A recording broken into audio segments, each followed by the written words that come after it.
All right, everyone. So today we've got my 1997 Chevy Blazer four-wheel drive. We've got a couple of leaky oil lines here. We need to remove this front one here. Curves up and then it comes around all the way up into the top here.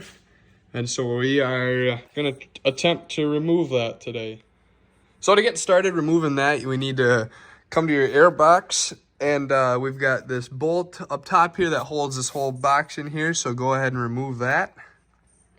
Then once you got that bolt off, you need to loosen this hose clamp and disconnect the two. So what I actually ended up doing is just removing the top of the air box. And then I gave this thing a good old twist here just because I couldn't get it quite disconnected from the hose there alone.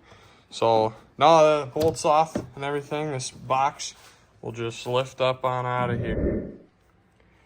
All right, so the two hoses I'm after here is this top guy here and then this one that goes in down below here.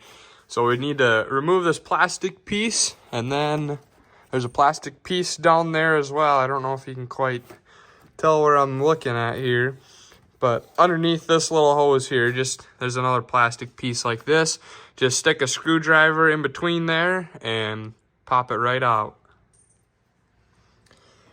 So inside of this little plastic piece that we took off with the screwdriver, there's a little clip inside of here that holds this hose in. So if you just go around on the top side here, you should be able to get underneath that clip kind of, and it should just pop right out of its place.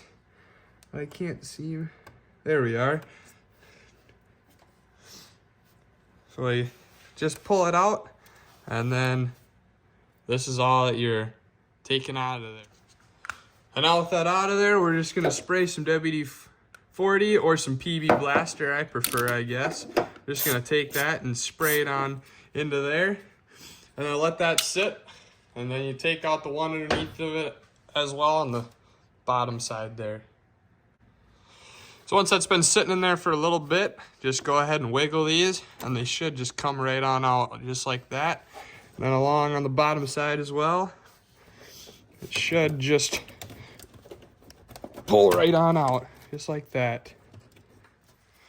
I guess I should mention, oil's gonna come dripping out of there pretty quick and faster than I thought before I get my bucket underneath there.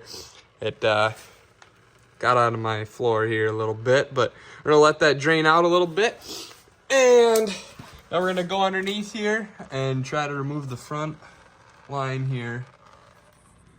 All right, so here's the bolt we're after. Inside of the two of these lines that run up top there.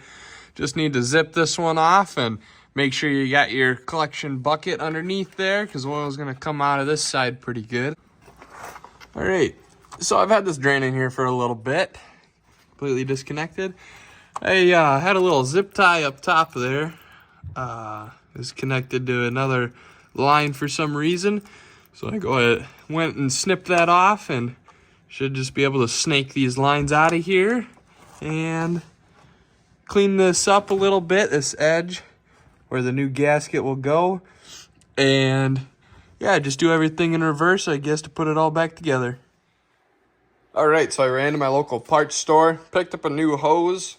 It came with the new C-clips there. And we'll go ahead and tear into it, and we'll do everything we just did, just backwards, like I said.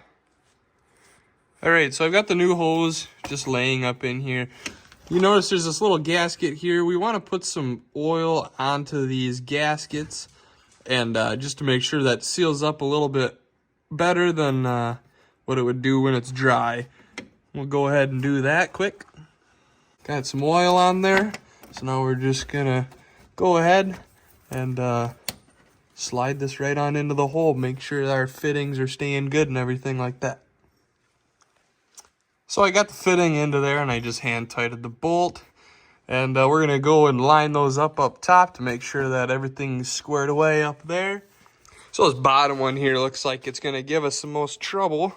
Not really. But we're going to feed that underneath this hose here. And I might need two hands for this one. All right, so I got that underneath this hose here.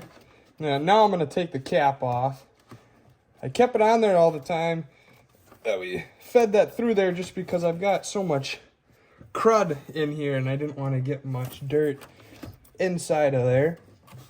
So now I took that cap off. I'm trying to feed it in here, and might be a little tough to get it in, I think, but it should go in, and you'll notice once it's in too. All right, so after about 15 minutes of struggling, I got that bottom hose and EC clamp on. I'm just trying to work on this top one here. Yeah, this one goes in a lot easier.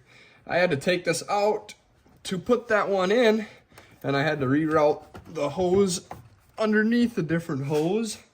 And yeah, that was fun. You gotta make sure that those go in straight. That one slid in there nice now. I know that's completely in there. Make sure those hoses or the lines go in straight, and then they'll slide in there a little bit easier, which makes sense. Now that's in there good and tight. This bottom one is in there good and tight.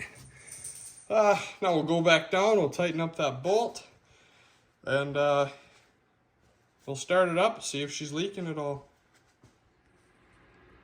Well, it's about a day later after finishing this project, and I realized I forgot to show you guys putting this air box back into this tube.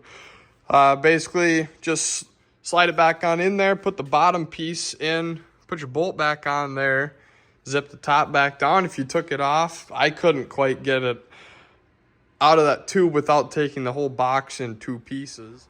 But underneath here, it doesn't look like my line's been leaking. I did a little bit of driving earlier today, and seems like that fixed my problem. Well, there's that. Another project completed on the 97 Chevy Blazer. Hopefully I helped you guys out with this video, and thanks for watching.